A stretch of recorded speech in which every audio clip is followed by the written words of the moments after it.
Disclaimer, cerita dalam video ini sepenuhnya merupakan hasil imajinasi penulis dan bersifat fiktif. Kesamaan apapun dengan nama, tempat, atau peristiwa nyata hanyalah kebetulan semata.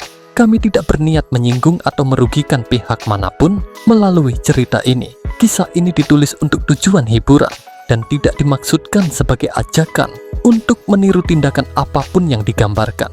Penonton diharapkan dapat membedakan antara realitas dan fiksi secara bijak.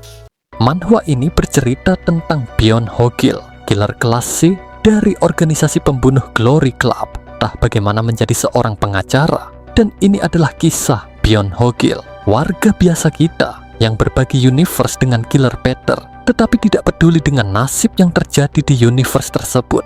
Cerita dimulai dengan diperlihatkannya seorang pembunuh berantai terkenal yang telah membunuh 20 korban, dan pembunuh yang sama itu hari ini dia dilepaskan ke dunia karena pertimbangan tanggung jawab yang berkurang akibat obat-obatan. Masyarakat dari semua kalangan berbondong-bondong protes setelah mengetahui berita pembebasan tersebut, dan orang yang membiarkan pembunuh seperti itu berkeliaran di dunia ini adalah Byeon Ho-gil, seorang pengacara yang bertanggung jawab atas pembebasan tersebut. Para wartawan segera mewawancarainya dengan pertanyaan-pertanyaan seputar alasan Ho-gil yang mau menjadi pengacara pria itu. Bahkan Ho-gil di sana juga dilempari telur oleh masyarakat yang tak terima dengan pembebasan tersebut. Mendapati perlakuan seperti itu, Ho-gil pun merasa kesal, namun ia memilih untuk kabur menghindari keributan. Dalam kasus ini, firma hukum besar yang mau menerima penjahat apapun selama bayaran bagus, semuanya menolak menangani kasus ini.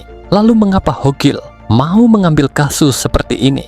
Setelah berhasil menghindar dari keributan sebelumnya di dalam mobil, pria ini pun tertawa puas atas pembebasan dirinya. Segera ia di sana mengajak Ho-gil untuk bersenang-senang bersama karena dirinya sudah mengundang banyak gadis cantik untuk berpesta. Sembari tersenyum ramah, Ho-gil pun meminta pria itu setidaknya untuk malam ini bisa tidur dengan kaki terlentang dan tenang karena dirinya akan berkunjung lagi secepatnya. Singkat cerita, malam hari pun telah tiba. Terlihat pria yang baru saja dibebaskan oleh Ho-gil kini sedang asik tidur bersama gadis-gadis. Tiba-tiba saja, salah satu gadis di sana merasakan adanya seseorang yang datang. Namun pria gemuk itu malah asik dengan kesibukannya sendiri. Sembari menunjuk ke arah seseorang yang datang, gadis itu kembali memanggil pria gemuk dan memintanya untuk serius. Terlihat di sana, ternyata yang datang adalah Ho-gil, dan ia datang lewat jendela. Dengan tawa polosnya, Ho-gil mengaku bahwa ia sedang jalan-jalan dan hanya kebetulan lewat.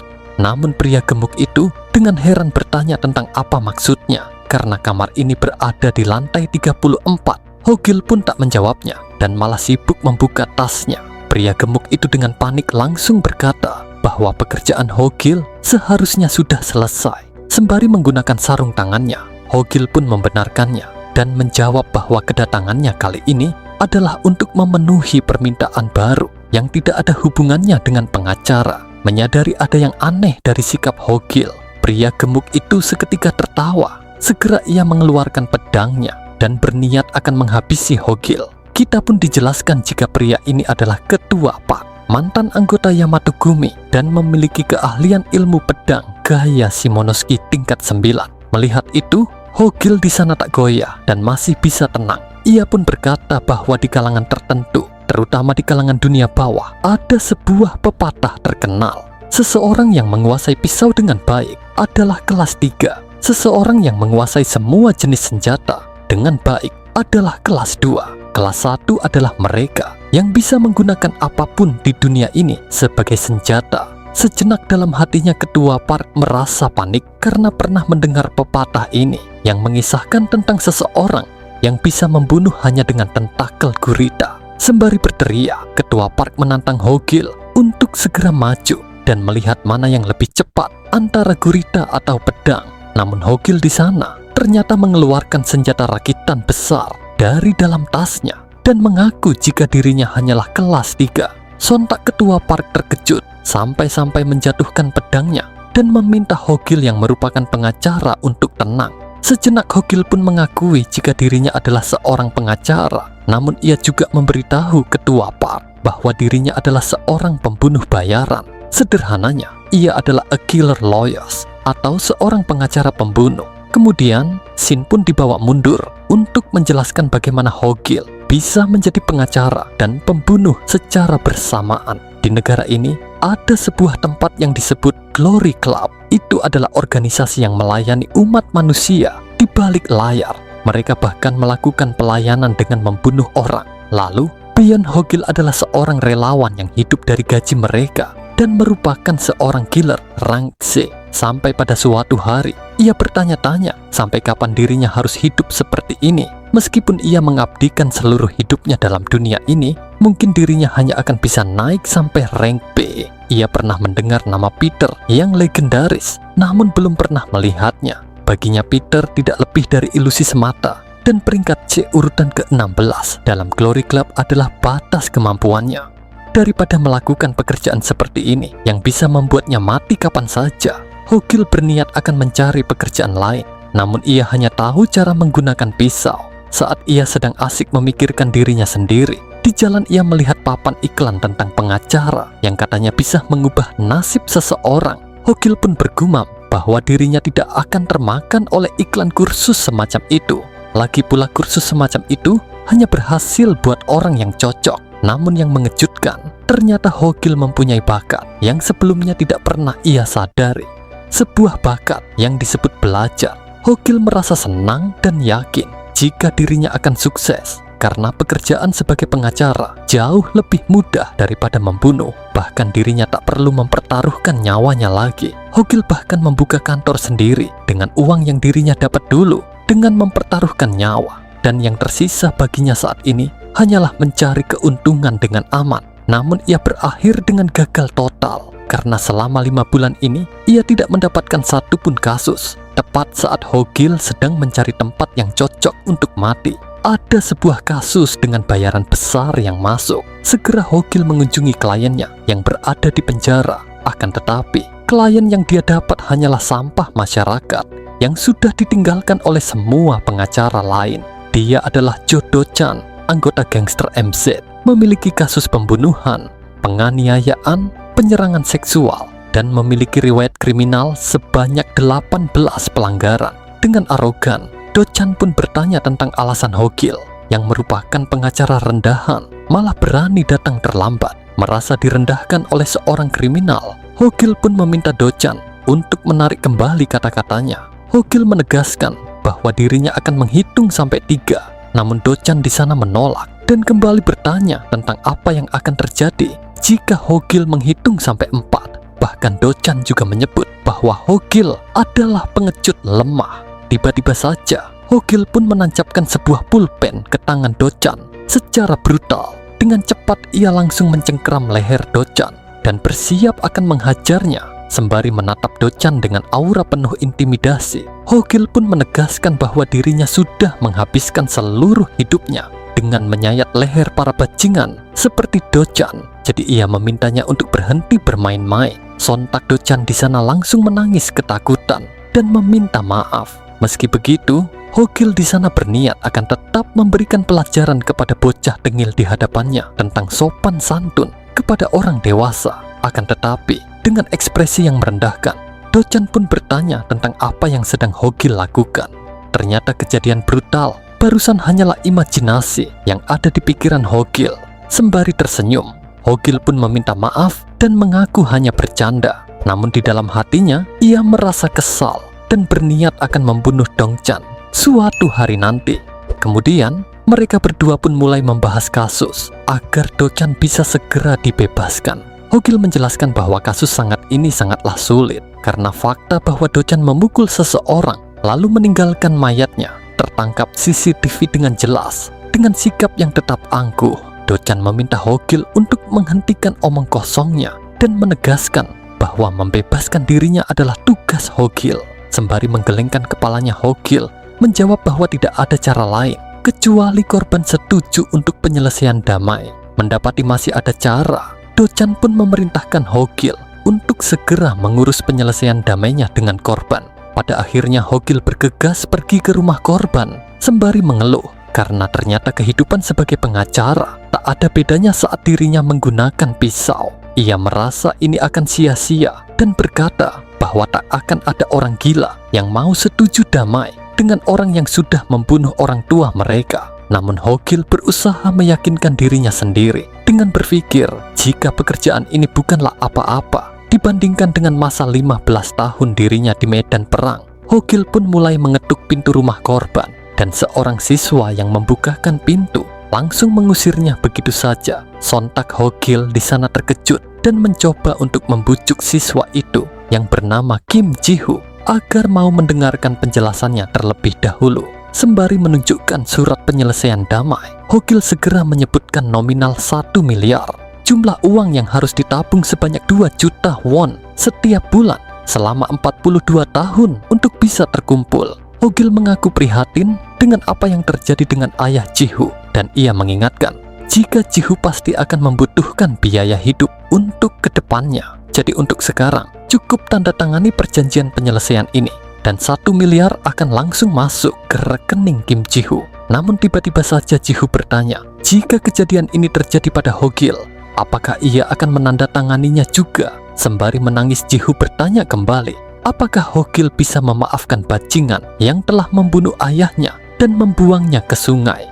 Mendapati pertanyaan seperti itu, Hogil pun hanya bisa terdiam melongo dan tak mampu berkata-kata lagi. Lalu tiba-tiba seseorang datang dan langsung mendobrak pintu rumah Ji-hoo. Terlihat 2 orang yang bernama Woo Tae-sik dan Hwang Cheong-il datang untuk menagih hutang peninggalan ayah Ji-hoo. Segera Tae-sik di sana memaksa Ji-hoo untuk membayarnya. Namun Ji-hoo memberontak sembari mengatakan bahwa dirinya tak pernah berhutang apa-apa kepada mereka berdua. Di tengah ketegangan itu, Hogil pun tiba-tiba saja meminta mereka untuk membicarakan ini secara baik-baik. Para preman itu seketika bertanya tentang siapa Hogil, dan Hogil menjawab bahwa dirinya hanyalah seseorang yang cuman lewat saja, tak ingin terlibat masalah lebih jauh. Hogil pun segera berbalik dan pergi dari sana sembari mengucapkan salam kepada para preman.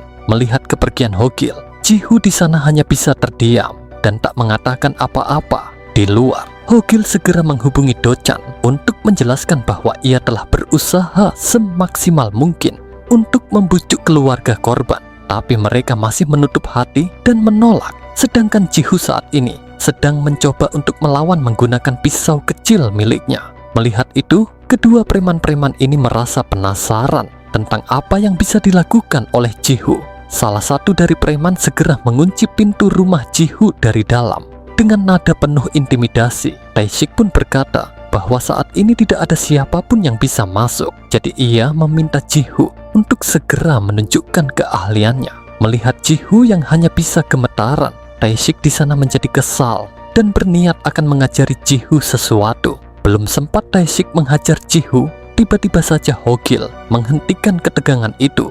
Hogil pun mengaku jika dirinya tak sengaja meninggalkan surat perjanjian. Jadi ia meminta tolong agar mereka mau mengambilkannya. Namun Tae-sik di sana malah langsung menutup jendela Hogil. Saat ia masih sibuk berbicara, tak menyerah, Hogil berusaha membuka jendela itu dari luar sembari meminta tolong sekali lagi. Saat perhatian Tae-sik teralihkan oleh Hogil, Ji-hoo pun memanfaatkannya dengan menyerang tangan Tae-sik. Sontak Tae-sik di sana merasa terkejut karena ternyata Ji-hoo benar-benar berani mengayunkan pisaunya. Kesal dengan itu, Tae-sik segera menendang Ji-hoo dengan cukup kuat. Tae-sik pun berniat akan menghajar Ji-hoo sampai mati. Karena terkadang anak kecil hanya mau belajar ketika dipukul, Ji-hoo mengancam akan menelepon polisi. Namun Tae-sik merasa tak peduli dan yakin jika tak ada siapapun yang bisa masuk ke sini. Akan tetapi, secara mengejutkan, Hogil di sana masuk paksa melalui jendela dan langsung menyerang Tae-sik tepat di wajahnya. Serangan itu cukuplah kuat, sampai-sampai membuat wajah Tae-sik berubah bentuk. Ji-hoo yang melihatnya hanya bisa melongo karena terkejut dengan kejadian itu. Hanya dengan satu serangan Hogil, pria bertubuh besar itu langsung dibuat terhempas dan terjatuh dengan keras. Tanpa basa-basi Hogil berkata, Pasal 319 Undang-Undang Pidana Korea, siapapun yang memasuki tempat tinggal orang lain tanpa izin akan dihukum denda tidak lebih dari 5 juta won atau penjara tidak lebih dari 3 tahun. Pasal 9 dari Undang-Undang Penagihan Hutang yang Adil, siapapun yang secara ilegal menagih hutang tanpa alasan yang dapat dibenarkan dan menimbulkan rasa takut, kecemasan, atau bahaya pada debitur dengan melakukan hal tersebut akan didenda tidak lebih dari 30 juta won. Saat Hogil sedang sibuk berbicara kepada Tae-sik, dari arah belakangnya, Cheongil tiba-tiba saja mencoba menyerang Hogil menggunakan pisaunya. Namun Hogil yang merupakan juga seorang pembunuh bayaran langsung bergerak cepat dan berbalik menyerang Cheongil lebih dulu. Tae-sik pun segera bangkit dan memerintahkan Cheongil untuk menahan Hogil dengan pisau yang terhunus. Tae-sik di sana siap untuk menghabisi Hogil yang kini telah terkunci. Akan tetapi, dengan mudahnya Hogil mampu melepaskan diri dan langsung memutar untuk mengincar pinggang milik Tae-sik. Ternyata Hogil di sana berniat untuk mengambil paksa ikat pinggang yang digunakan oleh Tae-sik. Sejenak Hogil pun berkata, pasal 276 Kitab Undang-Undang Pidana, seseorang yang menahan orang lain akan didenda tidak lebih dari jutaan won atau tidak lebih dari 5 tahun penjara. Segera Hogil melilitkan ikat pinggang yang baru saja ia curi ke leher Tae-sik dan langsung menariknya dengan kuat sembari menyerang tepat di dadanya secara brutal. Selesai dengan itu, Hogil pun menoleh ke arah Ji-hu dan berpose dengan gaya yang sangat keren. Sontak Ji-hu yang melihatnya hanya bisa dibuat terpukau dan merasa sangat kagum kepada Hogil. Sembari merapikan rambutnya kembali, Hogil pun mengeluh karena dirinya sudah membayar mahal untuk gaya rambut seperti ini. Ia menganggap para preman itu adalah bocah nakal dan tak tahu seberapa mengerikannya pengacara jika sedang marah. Segera Hogil di sana merogoh saku para preman sembari berkata bahwa total dendanya adalah 42 juta won, tapi dirinya tak akan membuat laporan dan hanya akan mengambil sedikit. Hogil memberitahu bahwa dirinya sudah merekam penahanan, penagihan hutang ilegal, dan penganiayaan mereka lewat jendela tadi. Jadi ia meminta para preman agar segera menemuinya jika ingin berkonsultasi. Hogil pun memberikan uang itu kepada Ji-hu dan mengingatkan agar Ji-hu selalu berhati-hati. Untuk para preman ini, dirinya akan melemparkan mereka keluar dan memanggil polisi segera. Saat Hogil hendak keluar melalui pintu, tiba-tiba saja Ji-hu memanggilnya. Ia mengaku penasaran tentang siapa Hogil sebenarnya dan merasa yakin jika Hogil bukanlah pengacara biasa. Dengan terbata-bata, Hogil berusaha untuk menjelaskan. Namun tiba-tiba saja Ji-hu berkata bahwa ia ingin menyewa Hogil sembari memberikan uang yang baru saja diberikan padanya. Ji-hu menegaskan jika dirinya ingin menyewa Hogil bukan sebagai pengacara, tapi sebagai pembunuh bayaran yang ia tugaskan untuk menghabisi Dong-chan, seseorang yang telah menghabisi ayahnya dengan berpura-pura polos. Hogil menolak itu sembari berkata bahwa Ji-hu seharusnya pergi ke polisi untuk mengurusnya karena dirinya hanyalah seorang pengacara. Mendengar itu, Ji-hu pun hanya bisa terdiam dan merenung. Hogil pun ingin cepat-cepat pergi dari sana, namun ia seketika terdiam dan menyadari sesuatu. Dalam pikirannya ia menyadari jika ini adalah kesempatan dua lapis. Pertama, ia akan memberi uang penyelesaian itu ke Ji-hu dan merampungkan penyelesaiannya. Lalu ia akan membela Do-chan di pengadilan dan mendapat bayaran sebagai pengacara. Kemudian, ia akan mengambil kontrak memakai uang penyelesaian yang Ji-hu dapat. Dan sebagai seorang pembunuh bayaran, ia akan menyingkirkan Do-chan selamanya. Dengan begitu, ia akan mendapatkan uang 2 kali lipat, dan itu adalah keuntungan ganda yang sangat luar biasa. Sejenak Hogil di sana langsung melihat ke arah Ji-hu. Dengan ramah ia memberikan sapu tangan kepada Ji-hu dan memintanya untuk mengeringkan air matanya. Dengan gaya sok pahlawan, ia memperkenalkan dirinya sebagai pengacara Byun Hogil, orang yang akan memastikan untuk menyingkirkan bajingan itu dengan rapi dan bersih demi Ji-hu. Singkat cerita, Ji-hu pun diundang oleh Hogil untuk datang ke kantor pengacara miliknya. Namun Ji-hu kini sedang merasa ragu apakah dirinya telah datang ke tempat yang salah, karena tempat ini malah lebih cocok seperti sarang para kriminal. Dengan tekad yang sudah matang, ia memilih untuk mencoba masuk demi bisa membalaskan dendam atas kematian ayahnya. Setibanya tepat di depan kantor Hogil, Ji-hu pun mendengar suara teriakan yang terdengar seperti seseorang yang sebentar lagi akan mati. Merasa masih ada waktu, Ji-hu berniat akan melarikan diri dan merasa harus segera memutuskan hubungan apapun dengan Hogil. Tiba-tiba saja, dari arah dalam Hogil berteriak sembari mengancam, "Jika kau terus bertingkah seperti ini, aku akan mencapik-capik dan menjualmu saat ini juga. Sontak Ji-hu yang mendengar itu menjadi kesal dan menganggap jika Ho-gil adalah preman mata duitan. Dengan amarah yang sudah tak tertahan, ia segera menerobos masuk sembari meminta Ho-gil untuk berhenti melakukan kekerasan. Ji-hu menegaskan bahwa dirinya telah menelpon polisi, jadi jangan coba macam-macam dengannya. Namun Ji-hu di sana seketika terdiam saat melihat apa yang ada di depannya. Terlihat di sana ternyata Ho-gil sedang menghajar TV-nya. Dan dengan polosnya ia bertanya tentang apa yang baru saja Ji-hu ucapkan. Ji-hu pun hanya bisa tertawa canggung. Sedangkan Ho-gil di sana memberitahu bahwa TV miliknya ini sudah tua, jadi harus dipukul dulu baru bisa berfungsi. Segera Ho-gil menyambut Ji-hu dan mengajaknya untuk duduk terlebih dahulu. Sejenak Ji-hu memandangi kopinya dan menyadari jika kopi yang diberikan kepadanya hanyalah kopi sachet. Sedangkan kopi yang diminum oleh Ho-gil sendiri adalah kopi Starbucks yang mahal. Lalu tiba-tiba saja Ho-gil pun merubah gayanya menjadi seperti seorang pengacara profesional dan mengajak Ji-hu untuk membahas bagian pentingnya. Dengan nada serius, Ho-gil menjelaskan bahwa untuk menghabisi Do-chan, mereka perlu membuatnya dibebaskan dari penjara. Tapi ada masalah besar dengan itu. Kejahatan Do-chan sangatlah jelas. Semua detail kejahatannya sudah dipaparkan lengkap. Hampir seperti dia melakukannya dengan sengaja. Dengan penuh semangat, Ho-gil menambahkan bahwa singkatnya, bajingan itu tidak punya peluang sama sekali untuk bebas. Akan tetapi, ia meminta Ji-hu untuk tenang karena kakaknya ini punya cara untuk membalikkan situasi yang benar-benar mustahil. Melihat tingkah laku Ho-gil yang sangat aneh, Ji-hu merasa ragu dan bertanya, apakah Ho-gil benar-benar memiliki caranya atau hanya berpura-pura? Sembari mengeluarkan berkas-berkas miliknya, dengan bangga Ho-gil mengingatkan bahwa dirinya adalah seorang pengacara. Melihat tatapan Ho-gil yang penuh keyakinan, pada akhirnya Ji-hu pun percaya dan langsung mengajak Ho-gil untuk membebaskan Do-chan sekarang juga. Namun dalam hatinya Ho-gil merasa panik karena dirinya tahu betul bahwa untuk membebaskan Do-chan tidak ada cara sama sekali dan tidak mungkin untuk dilakukan. Mabuk saat mengemudi, tabrak lari, bahkan membuang mayat. Dan ada CCTV yang dengan baik hati merekam setiap langkah kejahatannya. Dengan itu, Presiden pun tidak akan bisa membebaskannya dari kasus ini. Jiwa Ho-gil seketika meronta-ronta karena impiannya untuk mendapatkan keuntungan ganda terancam hancur sepenuhnya.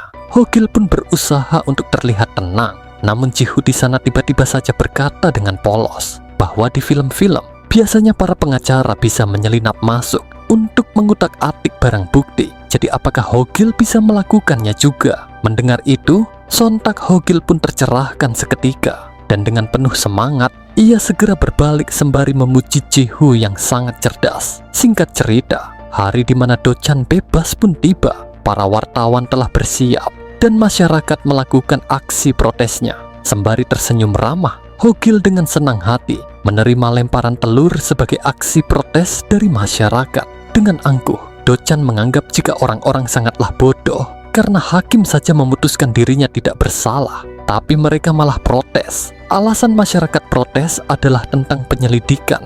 Karena pihak polisi sebelumnya bilang jika buktinya telah sempurna. Tapi mengapa sekarang malah bilang buktinya tidak cukup? Sembari terus tersenyum pasrah. Dalam hatinya Ho-gil merasa jika masyarakat tidaklah salah. Karena di pengadilan, kekuatan bukti itu benar-benar menakutkan. Korea sangat ketat mengikuti prinsip persidangan berdasarkan bukti. Tapi jika tak ada bukti, kau akan aman apapun yang sudah kau lakukan. Dengan kemampuan membunuh tingkat lanjut dan pengetahuan hukum yang menggoda, Ho-gil dapat memalsukan dan menghancurkan bukti dengan mudah layaknya sedang makan kacang. Saat Ho-gil sedang asik memikirkan dirinya sendiri, tiba-tiba dari arah belakangnya ada seseorang yang memanggil. Ternyata yang memanggilnya adalah Jaksa Han Jung-wi. Ia adalah jaksa elit yang menangani kasus ini. Saat ini dia baru pulang dari Amerika dan secara menyebalkan selalu ngoceh soal melindungi keadilan. Dengan nada sedikit mengancam, Jaksa Han mengingatkan agar Ho-gil bersiap dan jangan lupa bahwa suatu hari nanti Ho-gil juga bisa berdiri di hadapan pengadilan hukum. Merespon itu, Ho-gil pun hanya tersenyum sembari mengucapkan terima kasih dengan hormat kepada Jaksa Han atas kerja kerasnya. Pada sore hari menjelang malam, Shin pun beralih ke kantor suram milik Ho-gil. Ji-Hoo pun tiba-tiba saja datang tergesa-gesa, sembari mengaku bahwa dirinya sudah melihat beritanya. Dengan penuh semangat, ia mengajak Ho-gil untuk segera menghabisi Do-chan secepatnya. Namun Ho-gil di sana meminta Ji-Hoo untuk tenang dan biarkan dirinya berbicara terlebih dahulu. Sembari membuka laptopnya dengan gaya, Ho-gil berkata bahwa di film-film biasanya ada plot twist yang tidak terduga. Jadi ia perlu mengamati rekaman CCTV berulang kali untuk memeriksa apakah ada hal lain yang terlewat. Dalam rekaman itu, tampak tidak ada yang janggal sama sekali selain bukti pembunuhan ayah Ji-Hoo. Namun Ho-gil menjelaskan bahwa mobil itu punya pegas di bawah rangkanya. Jadi tinggi mobil bakal berubah sedikit tergantung berat yang ada di dalamnya. Jika diperhatikan secara baik-baik pada tulisan papan di sana, kata-kata yang sebelumnya tersembunyi kini bisa terlihat karena tinggi mobil yang berubah, yang artinya ada orang ketiga di mobil itu selain Jo Do-chan. Tepat setelah kecelakaan, orang ketiga itu dan Jo Do-chan menukar posisi di kursi pengemudi. Dengan kata lain, orang yang membunuh ayah Ji-Hoo mungkin saja bukan Jo Do-chan.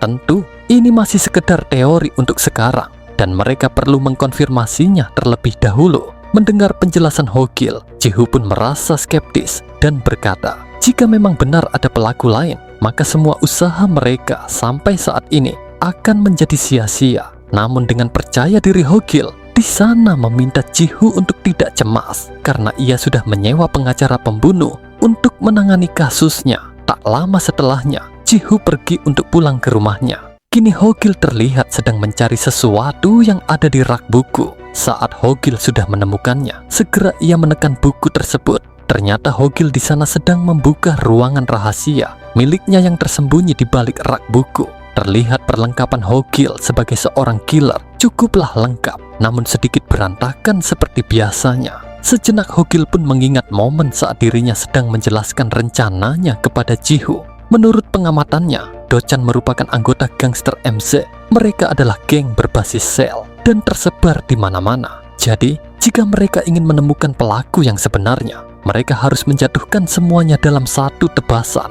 Maka dari itu, Ho-gil berencana akan menyerbu saat seluruh geng Jo Do-chan berkumpul. Sontak Ji-Hoo merasa khawatir dan merasa jika tindakan itu tidaklah mungkin karena sangat berbahaya. Namun Ho-gil meminta Ji-Hoo untuk tidak khawatir. Lagi pula dirinya sudah melakukan pekerjaan semacam ini selama lebih dari belasan tahun. Kadang jadi seperti udara, kadang jadi seperti air, bahkan bisa menyatu ke tempat manapun. Karena membuat penyamaran yang sempurna adalah keahliannya. Singkat cerita, Shin pun beralih memperlihatkan sebuah rumah makan yang terlihat cukup mewah. Terlihat di sana telah berkumpul banyak sekali orang-orang yang merupakan anggota geng Do-chan.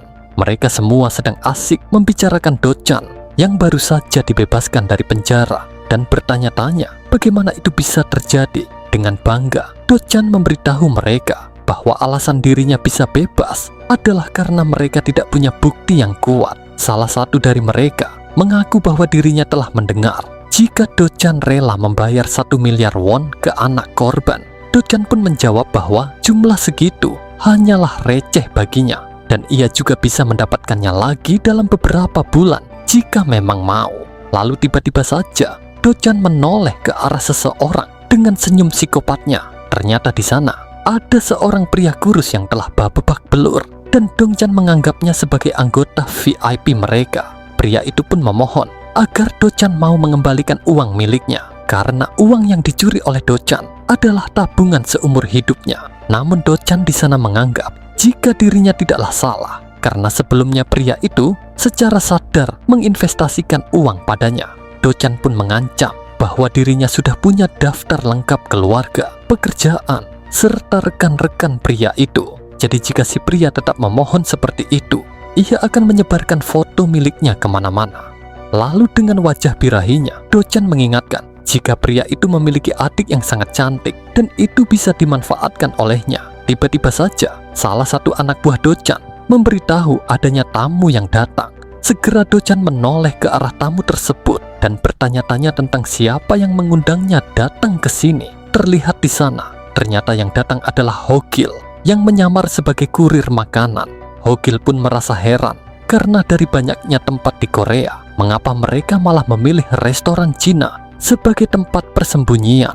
Salah dua preman langsung mendekatinya dan meminta Hogil untuk segera menyerahkan makanannya. Namun Hogil di sana malah berteriak sembari meminta mereka untuk menjauh. Mendengar suara Hogil, Do-chan pun merasa familiar dengan suaranya, lalu meminta anak buahnya untuk melepaskan helm yang digunakan oleh Hogil.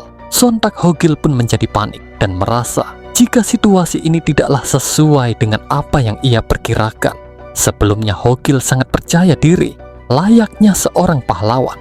Namun kini dirinya hanya bisa ketakutan dan bertanya-tanya tentang apa yang harus ia lakukan. Hogil merasa jika semua rencananya telah hancur sepenuhnya. Namun dirinya juga tahu jika dalam situasi seperti ini, dirinya hanya perlu melawan dengan langsung, memberikan serangan kejutan kepada musuh. Sejenak situasi pun menjadi hening dan para preman di sana hanya bisa terkejut melihat tindakan Hogil.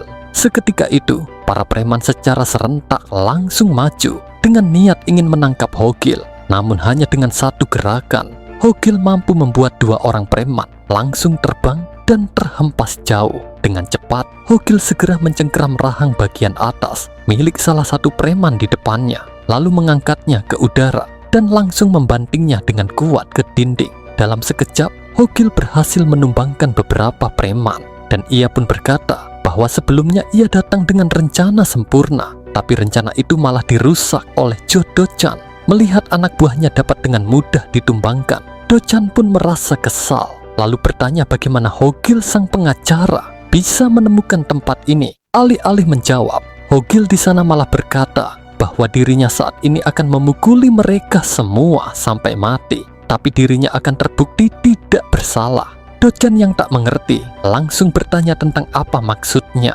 Merespon itu, Hogil pun tersenyum dan menjawab jika ini adalah sesuatu yang Do-chan suka. Sembari mengacungkan jari tengahnya, Hogil menegaskan bahwa kasus ini akan dinyatakan kurang bukti. Tiba-tiba saja salah satu preman mendekatinya dan menganggap jika para pengacara sepertinya kurang mampu untuk berhitung dasar. Preman itu pun bertanya, apakah Hogil tidak bisa memahami situasinya? Karena saat ini Hogil hanya datang sendiri, sedangkan mereka ada 9 orang. Dalam hati Hogil membenarkannya, 9 preman yang kuat melawan satu ikan teri. Jelas ini pertarungan yang tidak adil untuk si ikan teri. Akan tetapi, mereka semua tidaklah tahu tentang latihan apa yang telah ia jalani demi bisa menghajar pantat mereka. Di masa lalu, Hogil pernah mengikuti pelatihan gas air mata di organisasi Glory, dan gas yang digunakan bukanlah untuk kelas latihan biasa. Pengalaman neraka setiap hari, rasa sakit menggorok tenggorokan yang setara dengan bahan peledak pembunuh massal. Namun di dalam neraka seperti itu, Hogil mampu bertahan hidup setiap hari. Saat ini, Hogil sedang membongkar tasnya untuk mencari granat asap miliknya. Sontak para preman langsung meremehkannya, karena bagi mereka, Hogil hanya berani bertarung menggunakan senjata. Namun Hogil di sana tetap tenang dan tidak terprovokasi. Lalu tiba-tiba saja, sembari tertawa keras, Hogil melemparkan granat asap ke udara. Dengan penuh percaya diri, Hogil memberitahu para preman bahwa pertunjukannya telah dimulai. Akan tetapi, alih-alih sebuah gas yang muncul, malahan cahaya menyilaukan menyebar ke seluruh area. Segera Hogil menutup matanya karena silau dan menyadari bahwa yang dirinya bawa bukanlah granat asap, melainkan granat kejut. Situasi seketika menjadi aneh karena mereka semua secara serentak menutup mata dan berpose seperti sedang menari. Sembari mengusap matanya, Hogil pun berkata bahwa dirinya pasti akan menghajar mereka semua sampai mati. Dengan air mata yang mengalir deras, Do-chan menjawab jika Hogil lah yang akan mati di sini. Bahkan Do-chan menegaskan bahwa ini tidak akan berakhir hanya dengan satu bagian tubuh yang patah. Tanpa membuang-buang waktu lagi, Do-chan pun memerintahkan anak buahnya untuk segera menghabisi Hogil. Menyadari para preman datang ke arahnya, Hogil di sana hanya menunduk diam dan telah siap untuk menyambut mereka. Namun tiba-tiba saja, Do-chan di sana menyadari ada sesuatu yang tak biasa. Ia pun langsung berteriak meminta anak buahnya untuk berhenti sebentar. Akan tetapi, semuanya telah terlambat dan anak buahnya kini telah berada tepat di hadapan Hogil untuk menyerangnya. Dalam satu gerakan cepat, Hogil pun langsung merespon dengan serangan telak ke tubuh musuh-musuhnya. Sejenak Hogil di sana berkata, siapapun yang melakukan ancaman atau tindakan yang membahayakan orang lain akan didenda hingga 5 juta won dan dijatuhi hukuman penjara hingga 3 tahun. Namun di saat yang sama, satu preman gemuk berniat akan menyerangnya dari arah samping. Akan tetapi, pria gemuk itu langsung dibuat terbang oleh Hogil dengan mudahnya. Lalu dari arah belakang, satu preman akan menyerangnya menggunakan kursi. Segera Hogil pun berbalik dan langsung menyerang preman itu. Sebelum ia sempat menggunakan kursinya, tiba-tiba saja salah satu preman berbadan besar berhasil menangkap dan mengunci pergerakan Hogil. Dari arah depan, satu preman maju menyerang menggunakan tongkat kayu. Meski telah terkunci, Hogil masihlah mampu untuk melepaskan diri dan membuat serangan preman itu malah mengenai rekannya sendiri. Dengan cepat Hogil menggunakan tangannya sebagai tumpuan. Lalu dengan teknik bertarung tingkat tinggi, ia langsung berbalik dan menyerang musuh menggunakan kakinya. Melihat kejadian itu, Do-chan pun hanya bisa melongo karena terkejut dan ketakutan. Dalam waktu singkat, Hogil berhasil mengalahkan 9 anak buah Do-chan dengan mudahnya. Sembari berpos keren, Hogil pun berkata, siapapun yang memeras uang atau keuntungan melalui ancaman akan didenda hingga 20 juta won dan dihukum penjara hingga 10 tahun. Dengan keringat dingin yang mengucur deras, dalam hatinya Do-chan pun merasa jika dirinya memang tidak salah lihat. Selama 20 tahun hidup sebagai preman, salah satu keuntungan terbesar yang Do-chan dapat dari tempat itu adalah mata yang bisa mengenali predator. Ini adalah kemampuan dasar untuk bertahan hidup dan jalan tercepat menuju kesuksesan. Saat ini, bulu-bulu di lengannya sedang memberitahunya bahwa pria konyol ini bukanlah orang biasa, bahkan benar-benar berbahaya. Singkat cerita, Do-chan pun pada akhirnya menyerah kepada Hogil. Sembari bersandar ke meja, Hogil merasa jika tubuhnya saat ini terasa kaku karena selama ini dirinya terlalu banyak menghabiskan waktu untuk belajar. Hogil memerintahkan Do-chan untuk duduk. Segera Do-chan menurutinya, namun Hogil di sana seketika bertanya, siapa yang menyuruhnya duduk di kursi? Dengan nada mengancam, Hogil memerintahkan Do-chan untuk menjawab semua pertanyaannya dengan jujur, dan Do-chan langsung menyanggupinya. Tanpa basa-basi, Hogil bertanya tentang siapa orang yang ada di belakang Do-chan selama ini. Belum sempat Do-chan menjawab, Hogil di sana malah langsung memukulnya hingga tak sadarkan diri karena merasa kesal melihat Do-chan yang menjawab pertanyaannya dengan wajah ceria. Lagi pula, Hogil memang berniat tak akan mempercayai apapun yang Do-chan katakan. Kemudian Hogil pun mengambil ponsel Do-chan untuk memeriksa sesuatu atau mencari petunjuk lain. Saat melihat wallpaper wanita seksi yang ada di HP Do-chan, mendadak Hogil merasa gugup. Segera ia membuka sosial media milik Do-chan untuk mencari tahu tentang siapa orang yang ada di balik kemudi pada saat kejadian itu. Sampai pada akhirnya, mata Hogil tiba-tiba saja terbelalak melihat sesuatu yang mencurigakan. Terlihat sebuah postingan promosi tentang grup chat saham. Di sana tertulis jaminan untung sampai 500%. Melihatnya langsung membuat Hogil kesal karena bajingan-bajingan itu ternyata selalu berbuat nakal. Hogil pun terus memeriksa HP Do-chan dan menemukan chat dari seseorang yang bernama Chris. Hogil merasa familiar dengan wajah orang itu. Karenanya ia tersenyum senang dan merasa bahwa sepertinya ini akan menjadi jauh lebih menarik. Pada keesokan harinya, Shin beralih kembali ke kantor Hogil. Tak lama kemudian, Ji-Hoo datang ke sana sembari membawa kopi sendiri dari rumah. Hogil pun berusaha untuk menawarkan kopi, namun Ji-Hoo langsung menolaknya sembari memintanya untuk langsung ke intinya saja. Tanpa banyak basa-basi, Hogil segera berubah dalam mode serius dan memberitahu Ji-Hoo bahwa masalah ini ternyata jauh lebih rumit dari yang ia pikirkan. Hogil pun mengeluarkan hasil gambarannya dan menjelaskan jika ini adalah bagian organisasi dari kelompok Do-chan berada. Sontak Ji-Hoo di sana seketika merasa terkejut saat melihat itu. Ia terkejut karena data visual yang diberikan oleh Hogil ternyata sangatlah buruk dan mirip seperti gambaran anak TK. Bahkan Ji-Hoo sampai bertanya apakah Hogil sendiri yang membuatnya. Dengan bangga, Hogil di sana mengelak dan mengaku jika dirinya bukan orang yang menggambar itu. Hogil pun mulai menunjukkan sebuah postingan tentang promosi grup chat saham kepada Ji-Hoo. Mereka bahkan menawarkan jaminan bisa membuat seseorang menjadi kaya dalam waktu singkat. Hogil menjelaskan bahwa bajingan-bajingan itu dengan tepat memanfaatkan kebodohan orang lain demi meraup keuntungan. Lalu Hogil juga menunjukkan isi percakapan dari grup chat tersebut kepada Ji-Hoo. Hogil mengakui jika dirinya tidak tahu tentang apa yang sedang terjadi di dalam grup itu.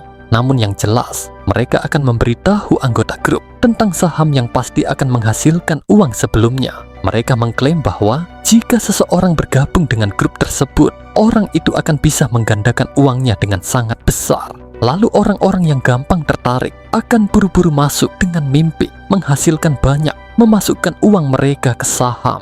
Lalu grup itu meledak dan mereka akan mengambil uang orang lain lalu menghilang. Hogil tahu sudah banyak keluarga yang hancur dengan cara seperti ini, dan pelaku sebenarnya adalah orang yang mencelakai ayah Ji-Hoo. Kemungkinan juga ada hubungannya dengan grup chat ini. Mendengar penjelasan itu, seketika Ji-Hoo di sana menjadi kesal karena mengetahui jika korbannya sudah banyak, tapi polisi belum bertindak sama sekali. Dengan tenang, Hogil menjelaskan bahwa dalam kasus seperti ini, mereka biasa beroperasi dengan akun virtual dan IP luar negeri. Karena itu pelacakan hampir mustahil. Akan tetapi, piyun Hogil yang keren ini sudah menunjuk umpan palsunya. Sederhananya, Hogil sudah mengetahui si nelayan yang memancing ayah Ji-Hoo untuk bergabung ke grup chat tersebut. Jika mereka bisa menangkap bajingan ini saja, tinggal masalah waktu sebelum mereka bisa menangkap ikan yang lebih besar. Dengan tatapan serius, Hogil mengingatkan agar Ji-Hoo tidak terkejut karena ini mungkin adalah orang yang Ji-Hoo kenal. Segera Hogil menunjukkan sebuah foto dan Ji-Hoo pun langsung mengenalinya. Ji-Hoo menjelaskan bahwa orang itu adalah Crystal, seorang streamer internet yang sangat terkenal. Sejenak Ji-Hoo bertanya apakah Crystal adalah umpan palsunya, dan Hogil pun langsung membenarkannya. Bahkan ia mengaku akan segera menemui Crystal. Akan tetapi, Ji-Hoo di sana tiba-tiba menyelah dengan berkata bahwa itu tidak akan berhasil. Ji-Hoo memberitahu jika orang itu memiliki julukan sebagai hantu, seperti dari mana asalnya, nama aslinya, di mana dia tinggal, dan semua hal tentangnya. Tidak ada satupun orang yang mengetahui. Dia benar-benar menyembunyikan informasi pribadinya sampai muncul segala rumor. Meski begitu, dengan penuh gaya Hogil mengaku jika ia sudah merencanakan semuanya, lagi pula ini memang bidang keahliannya. Segera Hogil di sana menunjukkan Crystal yang sedang melakukan streaming dan menyebut jika ini adalah kunci untuk menemukannya. Ji-Hoo yang tak mengerti pun bertanya, bagaimana bisa streaming ini bisa membawa Hogil untuk menemuinya? Menjawab itu, Hogil berkata, meskipun wanita ini memiliki julukan sebagai hantu, yang bahkan nafasnya diselimuti misteri, aku, piyun Hogil, telah menemukan cara untuk menemuinya. Di sisi lain, di kantor Jaksa Han Jung-ui, terlihat ia kini sedang marah-marah kepada anak buahnya karena telah menghilangkan bukti kejahatan Do-chan. Seseorang yang melihat kejadian itu langsung bergosip kepada rekan di sampingnya. Ia memberitahu bahwa sebelumnya semua pengacara yang melawan Jaksa Han Jung-ui selalu pulang sambil menangis. Tapi saat ini, untuk pertama kalinya dia kalah, bahkan dari pengacara yang masih baru pula. Dalam hatinya Jaksa Han merasa tak percaya jika semua bukti dan catatan bisa hilang seolah terkena sihir. Ia pun merasa bahwa pengacara Byun Hogil adalah dalang di balik semua ini dan bertanya-tanya tentang siapa Hogil sebenarnya. Sejenak ia hanya bisa terus memikirkan hal tersebut, lalu segera menelpon anak buahnya dan memerintahkannya untuk menyelidiki seseorang.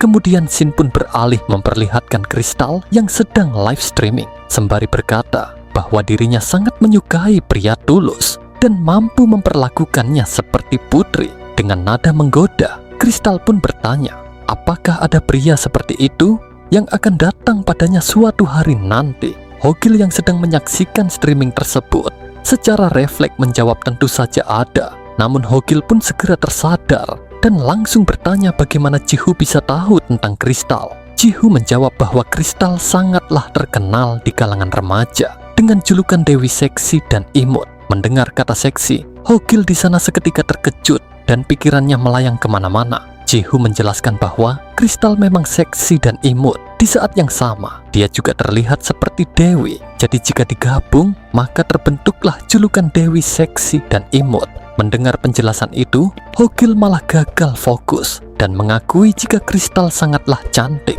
bahkan hampir berlebihan. Dengan kesal, Ji-Hoo meminta Hogil untuk fokus dan menjelaskan bahwa kristal ini berbeda dari streamer lain karena dia sama sekali tidak punya niat untuk cari uang saat streaming. Mendengar itu, Hogil merasa tak percaya jika bukan mencari uang, apakah dia menyumbangkan penghasilannya, dan Jihu pun langsung membenarkannya. Bahkan kristal melakukan donasi total. Sontak Hogil di sana seketika menjadi sangat terkejut dan bertanya-tanya tentang orang macam apa yang mau menyumbangkan total seluruh penghasilannya. Jihu menjelaskan jika kristal adalah cebol generasi ketiga dan ada rumor dia menyembunyikan identitasnya dan nge-stream sebagai hobi. Jika memang begitu, Hogil merasa bahwa ini semakin aneh saja. Mengapa cebol generasi ketiga yang kaya rasa sampai bisa terlibat dengan penjahat creepy seperti Jodo-chan? Tiba-tiba saja Hogil bangkit dan dengan semangat berniat akan menemui kristal sekarang juga. Sejenak Jihu berkata bahwa nama asli kampung halaman kristal, bahkan tempat tinggalnya, dia merahasiakan semua itu dari semua orang. Jadi bagaimana Hogil akan menemuinya? Namun dengan percaya diri, Hogil di sana meminta Jihu untuk melihat saja tentang apa yang akan bisa dilakukan oleh pengacara Byun Hogil ini. Waktu pun terus berlalu. Terlihat Hogil kini sedang melakukan riset untuk mencari cara bagaimana ia bisa menghubungi kristal. Melihat Hogil yang seperti itu, Jihu pun merasa heran tentang gimana bisa Hogil jadi pengacara karena dia selalu ngomong ngawur. Tapi sepertinya Hogil memang punya sisi serius juga. Kalau dipikir-pikir, Jihu juga pernah mendengar metode investigasi seperti itu. Metodologi detektif menentukan arah berdasarkan matahari terbenam dan menentukan lokasi lewat bangunan sekitarnya. Jihu pun mengakui jika dirinya mungkin sudah salah menilai karena pak pengacara itu mungkin lebih mampu daripada yang ia pikirkan. Singkat cerita, cahaya matahari mulai terlihat menandakan pagi telah tiba. Jihu yang terus menunggu sampai-sampai ketiduran di kursi. Tiba-tiba saja Hogil berteriak dengan sangat keras dan berkata bahwa akhirnya ia telah berhasil. Jihu yang terkejut langsung bertanya, apakah Hogil berhasil menemukan lokasi kristal yang sebenarnya? Sembari menghela nafasnya, Hogil berkata bahwa dirinya baru saja menemukan metode yang jauh lebih pasti daripada melacak. Dengan bangga, Hogil memberitahu jika dirinya telah memenangkan kupon kencan sehari dengan kristal. Bahkan ia harus menginvestasikan seluruh tabungannya sebesar 5 juta won dalam semalam untuk memenangkan ini. Sontak Jihu yang kesal karena Hogil menghabiskan waktu semalaman hanya untuk itu, langsung memukul kepalanya dengan keras. Meski begitu, dalam hatinya Jihu mengakui walaupun ini jalan yang aneh, tapi setidaknya Hogil menemukan cara untuk bertemu dengan kristal. Lalu Jihu di sana mengingatkan, sekali saja Hogil mencoba mencari tahu apakah kristal terhubung dengan Do-chan ataupun grup chat, dia pasti akan memutuskan jejaknya dan kabur. Sembari tersenyum, Hogil pun meminta Jihu untuk tidak khawatir tentang itu karena ia punya cara revolusioner untuk menghindari kecurigaannya. Singkat cerita, scene beralih memperlihatkan sebuah taman yang berada di tengah kota. Beberapa pemuda di sana tiba-tiba saja menunjuk ke arah seseorang dan merasa tak menyangka orang itu bisa berada di sini. Ternyata mereka menunjuk ke arah kristal, si Dewi seksi dan imut yang kini sedang duduk menunggu seseorang. Tak lama kemudian, Hogil pun datang dan langsung memperkenalkan dirinya sebagai orang yang telah disetujui untuk kencan sehari bersama kristal. Secara refleks kristal pun segera menoleh sembari berusaha untuk menyapa. Namun dengan cepat, Hogil di sana langsung sok keren, lalu mengajak kristal pergi dan mengaku akan memperlakukan kristal seperti tuan putri. Dalam perjalanan, Hogil terus saja mengoceh tidak jelas dan malah terlihat seperti bapak-bapak ketinggalan zaman.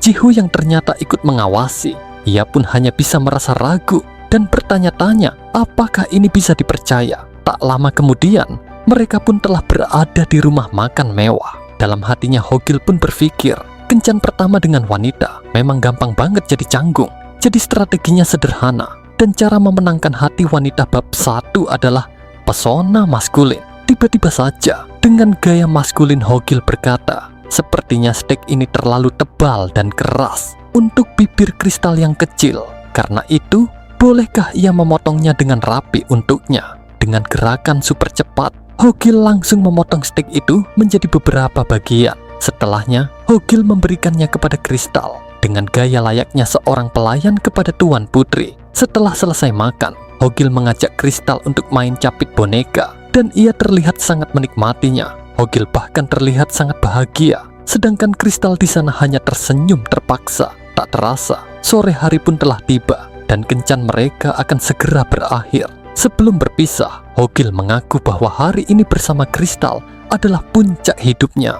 Jika mereka memang berjodoh, mereka pasti akan bertemu kembali di masa depan. Akan tetapi, Kristal yang sudah tidak tahan ingin kabur, langsung menyela dengan mengucapkan salam perpisahannya. Sekembalinya ke kantor, Ji-Hu pun langsung melontarkan kekesalannya karena sepanjang hari Hogil tak henti-hentinya ngiler dan tersenyum layaknya orang gila. Dengan lantang ia berkata, setelah menghabiskan begitu banyak uang dan waktu, apa sebenarnya yang mereka dapatkan? Meski begitu, Hogil di sana mencoba mengelak dengan berkata bahwa Kristal ternyata lebih misterius dan sederhana dari yang mereka kira. Lalu tiba-tiba saja, dengan wajah serius Hogil bertanya-tanya tentang alasan Kristal yang dirumorkan sebagai cebol generasi ketiga, padahal dia hanya hidup di jalanan. Hogil pun menyebutkan sebuah alamat dan Ji-Hu yang mendengarnya merasa sedikit bingung. Hogil memberitahu bahwa dirinya telah mengetahui alamat Kristal yang sebenarnya. Ji-Hu pun merasa tak percaya karena selama pengamatannya, Hogil hanya terus ngiler seperti purifier air. Jadi kapan Hogil melakukannya? Dengan tenang Hogil menjawab, tidak ada wanita yang bisa punya rahasia di depannya. Hogil menjelaskan, pada saat jalan-jalan, Kristal mengaku jika dia hanya butuh 1 jam naik mobil untuk datang menemui Hogil. Meskipun itu hanya ucapan biasa, tapi itu sudah cukup untuk menjadi petunjuk. Lalu saat ia melihat kopi yang hampir habis dan cup holder basah dengan es yang benar-benar mencair, ucapan bahwa sekitar 1 jam untuk sampai ke sana bukanlah kebohongan. Dan kopi itu dari merek lokal yang tidak ada di Seoul. Lalu petunjuk terakhirnya adalah bau Kristal. Bau aneh itu tidak bisa ditutupi oleh parfum yang dipakai oleh Kristal. Karena ketika bubuk dan bahan odor bersentuhan, bau busuk tertinggal di udara. Wanita itu pasti tinggal setidaknya dekat pabrik pewarnaan atau di suatu tempat di sekitarnya. Jadi berdasarkan itu, pabrik pewarnaan sekitar 1 jam dari tempat kencan dengan sebuah kafe paran di sekitarnya. Lokasi tepatnya pasti ada di sekitar sini. Sontak Ji-Hu pun menjadi sangat kagum dan bertanya-tanya tentang siapa Hogil sebenarnya, karena dia benar-benar luar biasa. Dengan begitu, Ji-Hu segera mengajak Hogil untuk menyerbu sekarang. Namun Hogil langsung menolaknya, karena tindakan ceroboh pasti akan berbahaya. Ciri-ciri paling besar dari sebuah organisasi rahasia adalah mereka selalu siap untuk menghancurkan bukti dan kabur. Dan saat polisi tiba, mungkin sudah tidak ada apapun yang tersisa untuk menemukan petunjuk menuju pelaku sebenarnya. Hogil merasa harus menyusup ke dalam organisasi. Tiba-tiba saja, Ji-Hu pun mendapatkan ide dan dengan yakin ia berkata bahwa mereka pasti bisa masuk tanpa ketahuan. Ji-Hu memberitahu bahwa Hogil pasti sangat jago melakukannya, sama seperti saat di restoran Cina. Mendengar dirinya dibilang jago, Hogil pun langsung besar kepala dan dengan malu-malu merendah. Dengan bangga, ia mengklaim bahwa dirinya benar-benar mempunyai pukulan yang kuat, jadi sebaiknya digunakan dengan baik. Akan tetapi, Ji-Hu di sana langsung berkata, jika ide yang dimiliki olehnya bukanlah tentang pukulan. Segera Ji-Hu di sana membisikkan sesuatu kepada Ji-Hu tentang rencananya. Seketika itu, Hogil pun tersentak kaget, sampai-sampai terjatuh saat mendengar ide yang disampaikan oleh Ji-Hu.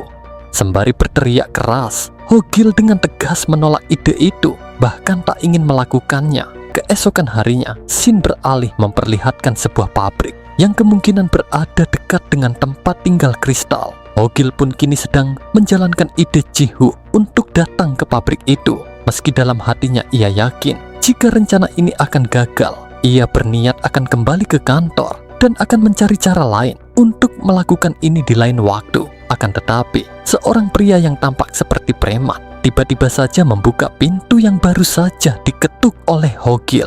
Merasa tidak ada pilihan lain, Hogil berencana ingin menghabisi pria tersebut dengan cepat. Terlihat di sana, ternyata Hogil kini sedang menyamar menjadi wanita cantik untuk menyusup ke wilayah musuh. Sebelum kejadian itu terjadi, Jihu meminta Hogil untuk merubah penampilannya menjadi perempuan. Menurut Jihu, para bajingan itu pasti akan curiga, bahkan dengan seekor semut sekalipun. Jihu merasa jika seorang pria bau seperti Hogil masuk ke wilayah mereka, maka hal yang tak diinginkan pasti akan terjadi. Karena itu, menyamar menjadi seorang wanita adalah pilihan yang tepat. Hogil yang tak ingin melakukan itu hanya bisa meronta-ronta seperti anak kecil. Namun setelah penampilannya diubah sepenuhnya oleh Jihu, Hogil merasa takjub akan hasilnya yang seperti idol. Dengan pedenya, Hogil merasa bisa menipu para anggota geng, lalu menghabisi mereka tanpa ampun. Namun pada kenyataannya, setelah bertemu dengan salah satu anggota geng, kepercayaan diri Hogil mendadak hilang sepenuhnya dan berganti menjadi rasa panik yang luar biasa. Karena sudah terlanjur, Hogil berniat akan mencobanya terlebih dulu, dan jika ada masalah, maka dirinya tinggal menghabisi mereka saja. Dengan gaya sok imut, Hogil beralasan bahwa ia baru saja mendengar rumor jika dirinya datang ke tempat ini, akan ada seseorang yang bisa membuatnya menjadi streamer top. Sejenak dalam hatinya sang preman merasa senang karena mendapati adanya wanita cantik yang datang sendirian ke tempat ini. Dengan ramah, preman itu pun langsung menyambut Hogil dan mengajaknya untuk segera masuk. Pada akhirnya, Hogil berhasil menyusup tanpa menimbulkan kecurigaan besar. Tapi ia juga merasa penasaran, apakah benar mereka melakukan streaming dari pabrik seperti ini. Sembari berjalan masuk, sang preman di sana seketika berteriak, memanggil rekan-rekannya untuk menyapa si pemula yang baru saja datang. Sesampainya di dalam, mata Hogil tiba-tiba saja terbelalak melihat apa yang ada di depannya. Terlihat di sana, ternyata pabrik itu adalah studio streamer yang menyamar sebagai pabrik pewarnaan. Para preman dengan antusias menyapa Hogil dan bertanya tentang berapa ukuran dadanya. Dalam hatinya Hogil merasa kesal, namun dengan gaya imut, ia mencoba menjawab dan memperkenalkan dirinya sebagai Hyorin. Sejenak Hogil di sana tersenyum senang karena ternyata mereka sama sekali tidak curiga. Jadi ia hanya perlu mencari keberadaan kristal. Namun tiba-tiba saja, salah satu preman di sana merasa ada yang aneh. Ia pun segera berbalik dan dengan tatapan tajamnya bertanya, bagaimana bisa Hogil mengetahui jika tempat ini adalah studio streamer? Sontak Hogil pun menjadi panik karena dirinya tidak sempat menyiapkan jawaban untuk hal itu. Melihat Hogil yang diam saja, dengan tegas sang preman meminta Hogil untuk menunjukkan ponselnya. Namun Hogil di sana seketika menyadari sesuatu. Sembari memasang wajah centil, Hogil mengaku bahwa sebelumnya ia diberitahu oleh Dochan tentang tempat ini. Mendengar itu, sang preman langsung mempercayainya begitu saja. Bahkan sikapnya mendadak jadi lembut kembali. Kemudian, Hogil pun diajak masuk lebih jauh ke dalam. Sepanjang perjalanan, dalam hatinya Hogil bertanya-tanya, ada di mana ruang siarannya? Karena selama ini, dirinya hanya melihat ada banyak kontainer dan peralatan pewarnaan saja. Di tengah rasa penasarannya itu, si preman tiba-tiba saja bertanya tentang jenis konten apa yang ingin Hogil lakukan. Dan Hogil di sana menjawab bahwa dirinya ingin membuat konten grup chat saham. Si preman pun menganggap jika Hogil telah datang ke tempat yang tepat karena perusahaan mereka juga sangat ahli di bidang itu. Ia bahkan menyebut nama Kristal dan bertanya apakah Hogil mengenalnya karena dia sangat terkenal dengan grup chatnya. Hogil pun mengaku sangat mengenalnya, si Nona Kristal, dengan julukan Dewi Seksi dan Imut. Dalam hatinya Hogil teringat akan dirinya yang dengan bodoh mencurahkan seluruh tabungan sebesar 5 juta won untuk wanita itu. Tak lama kemudian, mereka telah sampai di ruang siaran milik Kristal.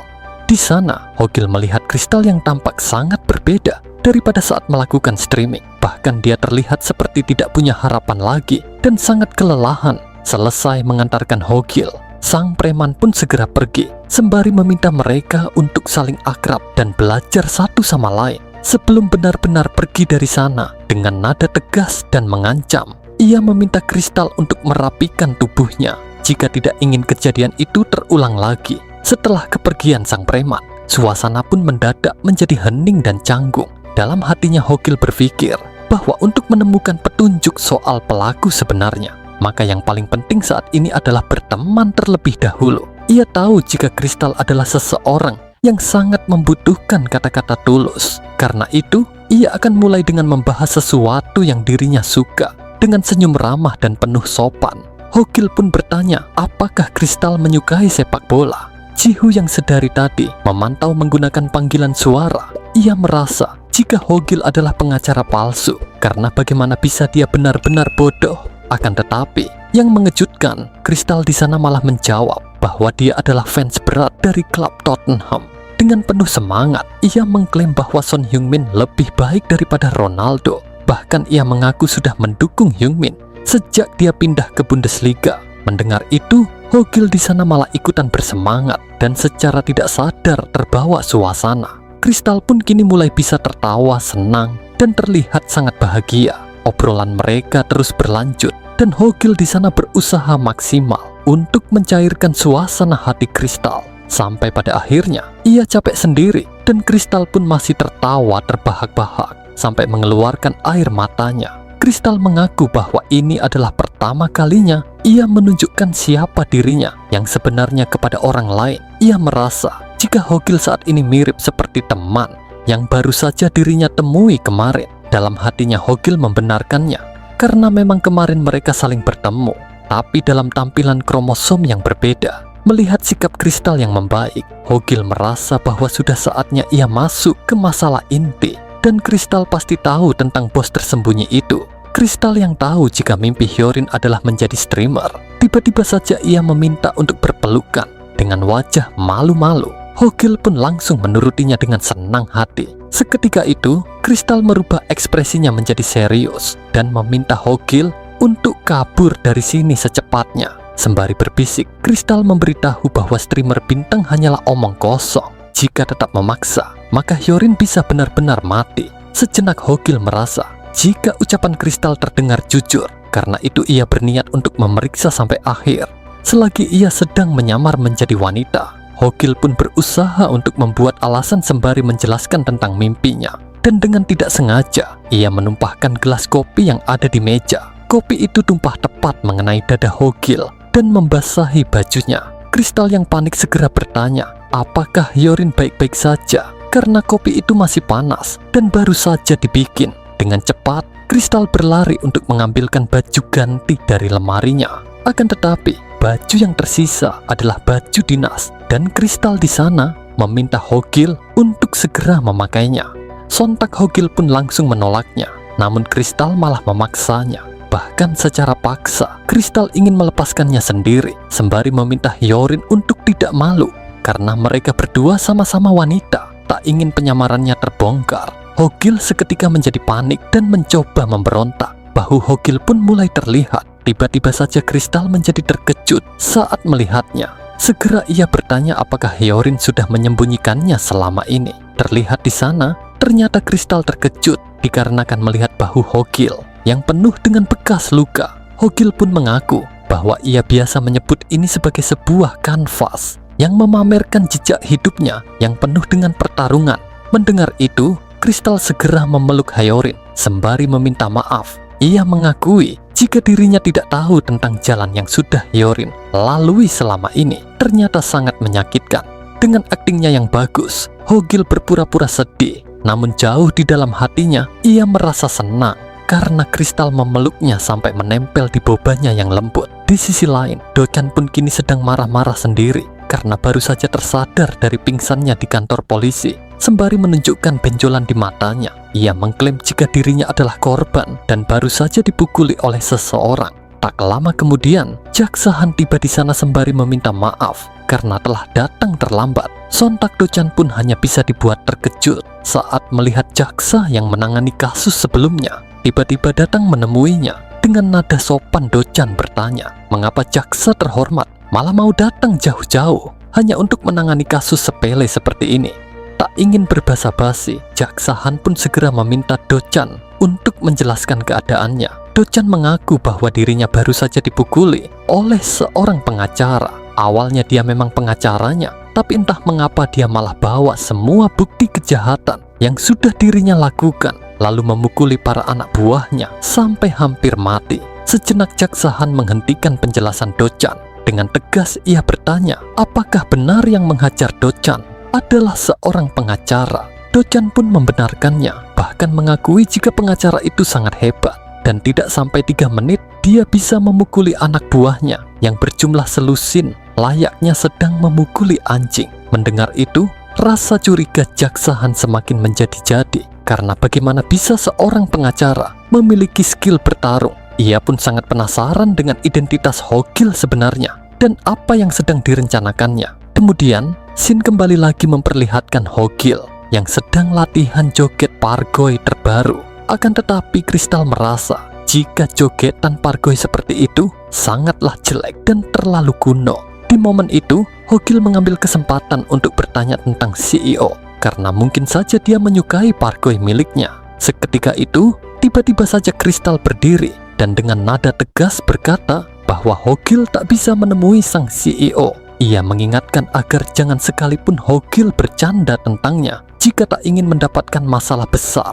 Sembari berpura-pura polos, Hogil ingin menggali informasi dengan bertanya, memangnya sang CEO orangnya seperti apa? Dengan tubuh yang gemetar, Crystal menjawab jika orang itu bukanlah CEO perusahaan hiburan biasa. Dia datang ke Korea sekitar 10 tahun yang lalu. Bahkan dia memalsukan identitasnya dan sekarang mengendalikan perusahaan ini. Tapi sebelum dia datang ke Korea, dia dulunya adalah pemimpin organisasi geng besar. Mendengar itu, Hogil merasa sedikit terkejut karena jika memang sang CEO orang yang seperti itu, maka secara hukum hal itu sama sekali tidak mungkin. Crystal mengakui bahwa awalnya ia juga tak mempercayainya, tapi Hogil pasti akan tahu sendiri jika sudah melihatnya. Pria itu dijuluki sebagai monster yang memakai topeng manusia. Area Bronx di Amerika, tempat yang bahkan polisi pun enggan menyentuhnya, dulu dikuasai oleh sebuah geng bernama Vipers. Pria itu sejak lahir sudah membawa bibit monster. Secara alami dia cocok untuk dunia para Vipers. Dan tidak lama setelah bergabung dengan Vipers, dia naik ke posisi bos. Selama berbulan-bulan, orang-orang di lingkungan itu selalu membicarakan bos Vipers yang baru. Karena dia yang menjadi bos baru berusia 15 tahun. Anak 15 tahun itu berhasil menguasai geng dalam sekejap. Setelah itu, dia dengan cepat menyerap wilayah-wilayah sekitarnya. Sampai pada akhirnya, Vipers menjadi geng terbesar di negara bagian itu. Kemudian, sebuah pun insiden terjadi dan dia yang tak punya pilihan lain memilih untuk melarikan diri ke Korea. Tangan kanan Vipers yang sangat setia sampai rela mengorbankan keluarganya sendiri. Dia ditemukan tewas dengan 46 luka tembak yang mengerikan. Organisasi itu menjadi kacau balau dan meyakini jika pembunuhan itu dilakukan oleh geng lain. Tapi secara tidak masuk akal, orang yang membunuhnya ternyata tak lain adalah bos Vipers yang dilayani segenap hidupnya. Dan alasan tangan kanannya harus mati sangatlah sederhana, yaitu hanya karena mengetuk pintu sebanyak 2 kali. Meski baru saja menghabisi tangan kanannya, bos Vipers malah memperlihatkan ekspresi psikopat. Bahkan saat hakim pengadilan bertanya tentang kata-kata terakhirnya, bos Vipers menjawab bahwa dirinya hanya penasaran akan rasanya memakai seragam tahanan. Sang hakim pun kesal karena bagaimana bisa bos Vipers malah bercanda di situasi seperti ini. Tiba-tiba saja bos Vipers membuat keributan dengan menggigit lidahnya sendiri hingga membuatnya dibawa ke rumah sakit untuk mendapatkan perawatan. 2 orang polisi ditugaskan untuk menjaga kamar tempat bos Vipers dirawat. Saat mereka sedang asik mengobrol tentang anak berusia 15 tahun yang menjadi bos gangster, tiba-tiba saja salah satu dari mereka menyadari adanya sesuatu yang aneh.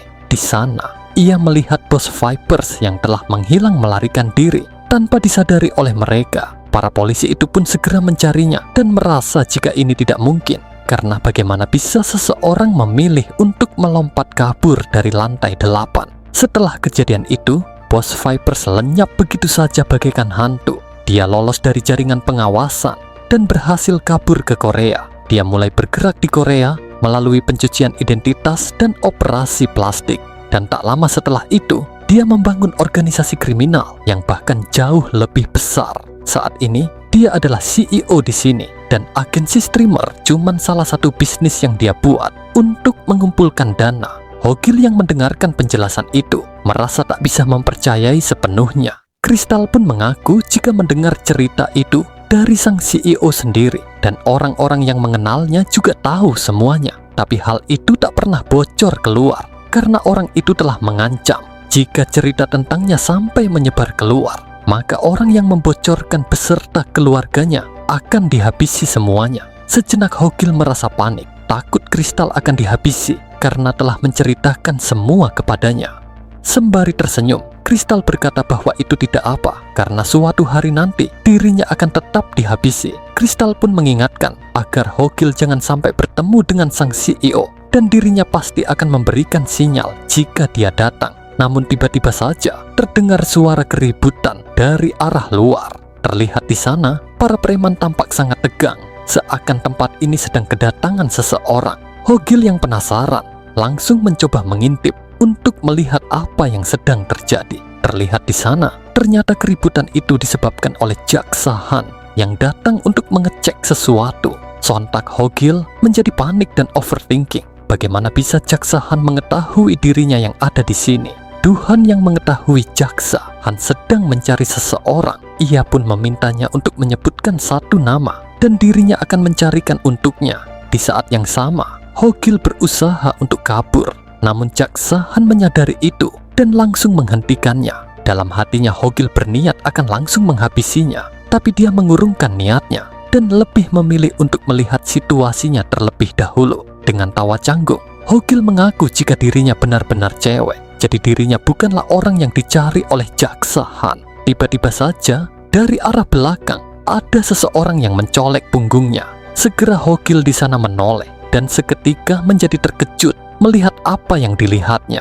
Di sana, kristal menunjukkan jarinya yang membentuk cinta, seakan sedang menunjukkan sebuah kode kepadanya. Hogil pun teringat momen saat kristal berkata bahwa dirinya akan memberikan sinyal jika sang CEO datang. Dan sinyal yang akan diberikan oleh kristal adalah jari yang membentuk cinta. Dengan begitu, Hogil akhirnya mengerti sekaligus terkejut karena ternyata penjahat yang kristal bicarakan adalah Jaksa Han Jeong Ui. Sejenak Jaksa Han di sana bertanya tentang apa yang sedang Hogil lakukan dan apakah ini adalah pertama kalinya mereka bertemu. Hogil pun merasa sangat kebingungan akan jawaban apa yang harus ia berikan. Ia khawatir jika anak haram ini akan mengenali penyamarannya. Tiba-tiba saja Tuhan di sana menjelaskan jika wanita ini adalah orang baru yang dikenalkan oleh Do Chan Hyung Nim. Mendengar itu, Jaksa Han hanya terdiam sejenak dan akhirnya percaya dengan ucapan Tuhan. Sembari berjalan pergi, Jaksa Han mengingatkan bahwa dirinya akan selalu mengawasi tempat ini, jadi jangan sekalipun berbohong padanya. Melihat kepergian mereka, Hogil pun merasa lega karena sebelumnya ia merasa jantungnya akan copot. Baru saja Hogil berpikir seperti itu, Jaksa Han di sana seketika menghentikan langkah kakinya. Ia pun berbalik sembari meminta gadis baru itu, yaitu Hogil, untuk datang ke ruangannya. Merasa khawatir, segera kristal memegang tangan Hogil dan dalam hatinya ia meminta Hyorin agar jangan pergi karena pria itu benar-benar berbahaya. Melihat kristal yang sangat ketakutan, Hogil justru merasa penasaran dan berniat akan memeriksanya lebih jauh. Tempat ini baunya bahkan lebih parah dari yang ia bayangkan, karena di sini hanya ada sebuah ruangan yang benar-benar tertutup rapat dan orang-orang yang tertutup tirai. Jika semua yang kristal katakan itu benar dan Han Jeong Ui telah menelan tempat ini, maka dirinya harus segera bertindak. Karena itu, Hogil pun melepaskan paksa tangannya yang ditahan oleh kristal. Lalu sembari tersenyum menenangkan, ia berkata bahwa dirinya akan segera kembali. Dengan gagah berani dan penuh keyakinan, Hogil berjalan mengikuti Jaksa Han menuju ruangannya. Kristal yang pada dasarnya tidak tahu jika Hyorin adalah Hogil yang menyamar. Ia pun hanya bisa panik dan khawatir. Singkat cerita, sesampainya di ruangan yang dituju, Jaksa Han pun langsung mewawancarai Hogil, atau lebih tepatnya menginterogasi Hogil tentang niatnya yang ingin menjadi streamer. Ia bahkan mengingatkan jika dirinya adalah seorang jaksa yang sangat menakutkan dan kasar. Tiba-tiba saja Jaksa Han merebut paksa tas yang dibawa oleh Hyorin sebelumnya. Sembari membuka tas itu, Jaksa Han berkata bahwa dirinya tak bisa percaya kepada apapun kecuali ada buktinya. Di sana, Jaksa Han berhasil menemukan kartu identitas palsu Hogil yang bertuliskan nama Byeon Hyorin. Ternyata Hogil tak sekocak apa yang kita kira, guys, karena sebelumnya ia telah menyiapkan semuanya secara detail. Pada akhirnya Jaksa Han percaya jika manusia yang ada di depannya ini adalah seorang wanita bernama Hyorin. Bagi Jaksa Han, kepercayaan adalah langkah pertama untuk setiap percakapan. Karena itu ia akan menunjukkan punyanya juga dan langsung membuka bajunya. Dengan tatapan tajamnya, Jaksa Han pun memperlihatkan tubuhnya yang penuh dengan tato, menandakan jika dia bukanlah jaksa biasa. Ia mengingatkan bahwa sekarang Hyorin telah mengetahui orang seperti apa dirinya, dan dirinya juga tahu siapa Hyorin sebenarnya. Jadi setelah ini, ia akan tahu di mana dan dengan siapa Hyorin tinggal, bahkan pakaian apa yang Hyorin gunakan di bawah sana. Karena itu, Jaksa Han menegaskan jika mulai saat ini, apapun yang ia inginkan, Hyorin pasti tak akan bisa lari darinya. Setelah urusan dengan Jaksa Han selesai, Hogil pun segera pergi ke toilet untuk mengobrol lebih jelas dengan Ji-Hook. Menurutnya, jika mereka ingin menemukan pelaku sebenarnya dari insiden tabrak lari itu, mereka sangat membutuhkan bukti. Kemungkinannya, semua bukti sudah hilang karena ketelitian dari jaksa Han benar-benar sudah pada tingkat patologis. Meski begitu, ia berhasil menemukan sesuatu yang benar-benar menarik saat dirinya menyusup ke kantor polisi untuk membebaskan Jo Do-chan. Dan saat ia berkeliaran sambil menghancurkan barang bukti, ia menemukan satu hal khusus, yaitu di bagian bawah setir mobil ada darah di bagian palangnya. Saat terjadi kecelakaan mobil dan pengemudinya tidak memakai sabuk pengaman, palang setir adalah bagian biasa terkena hantaman, dan di sana ada bekas darah. Itu adalah bukti yang ditinggalkan pelaku sebenarnya saat mengendarai mobil. Pada saat yang sama, tidak ada cara untuk mengetahui darah siapa itu. Jadi itu tidak bisa digunakan sebagai bukti. Tapi sekarang situasinya telah berbeda, dan jika dirinya bisa mendapatkan sedikit darah Han Jeong-ui, maka mereka bisa membandingkannya dengan darah yang ada di palang setir. Baru saja Hogil keluar dari toilet, dari arah belakang ada seseorang yang memanggilnya.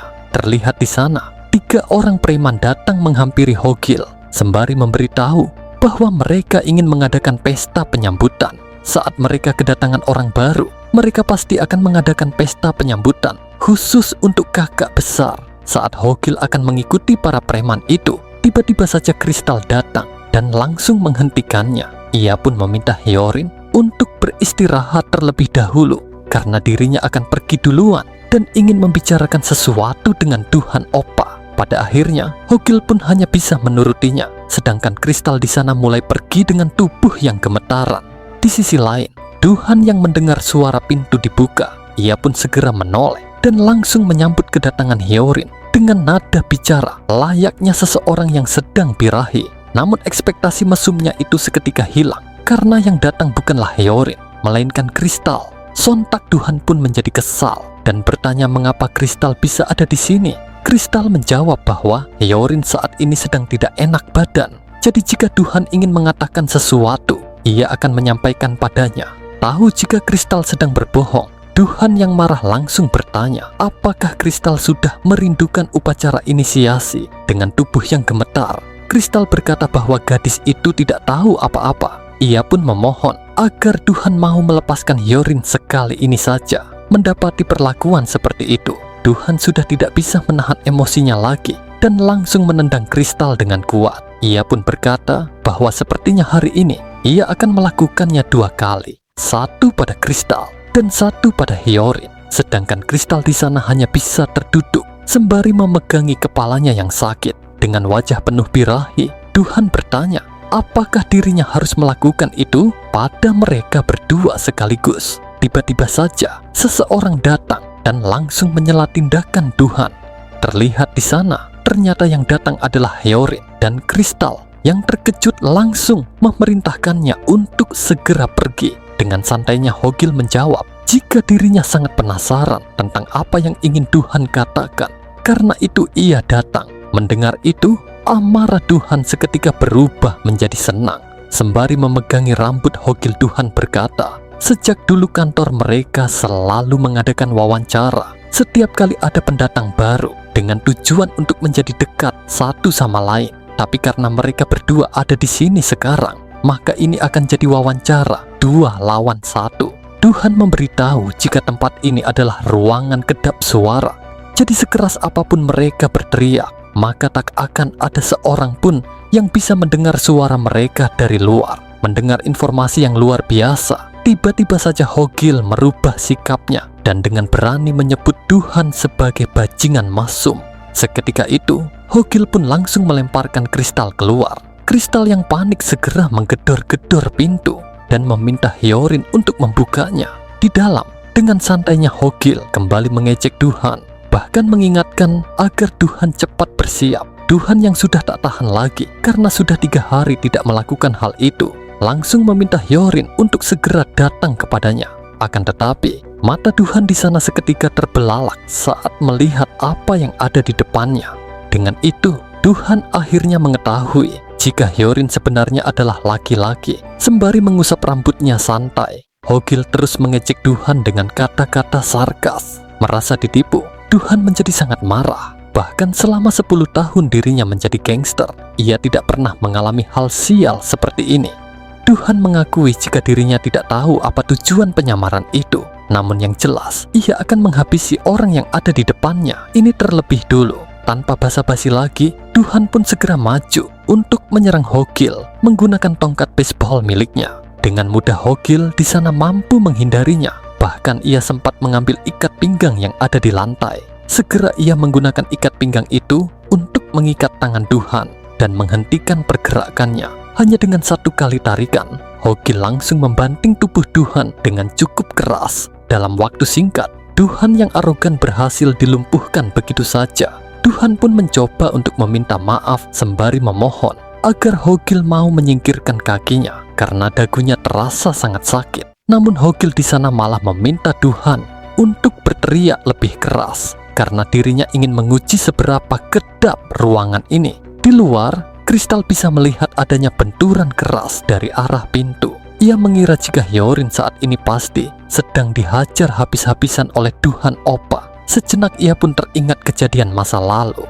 saat dirinya sedang diancam dan disiksa oleh Han Jeong-ui. Karena itu, ia mencoba untuk menggedor-gedor pintu kembali sembari meminta Tuhan agar tidak menyiksa Hyorin. Akan tetapi pada kenyataannya, Hogil kini sedang merasa bersemangat untuk menghukum pria mesum yang ada di depannya. Terlihat di sana, Hogil ternyata telah mengikat Tuhan dan menggantungnya di langit-langit. Dengan penuh semangat dan tawa bahagia, Hogil pun mulai mencambuk Tuhan secara terus-menerus menggunakan ikat pinggangnya. Sembari menahan rasa sakit, Tuhan hanya bisa berteriak dan meminta ampun kepada Hogil. Ia bahkan berjanji akan menuruti semua perkataan Hogil, apapun itu tanpa terkecuali. Sejenak Hogil di sana pun berhenti dan langsung menyetujui tawaran itu. Namun untuk saat ini, ia tetap akan terus memukuli Tuhan sampai puas terlebih dahulu. Dan dari situ cerita pun bersambung. Hehehe. Oke guys, segitu aja dulu untuk video kita kali ini. Seperti biasa, jangan lupa untuk selalu beri like video ini sebanyak-banyaknya agar video ini bisa terus direkomendasikan oleh YouTube ke teman-teman yang lain. Semakin banyak like, itu sama saja ngasih tanda buat Mimin supaya terus semangat upload video terbarunya. Oh iya, jangan lupa juga buat kasih komentar kalian di bawah ya jika ingin alur cerita ini tetap dilanjutkan. Terima kasih.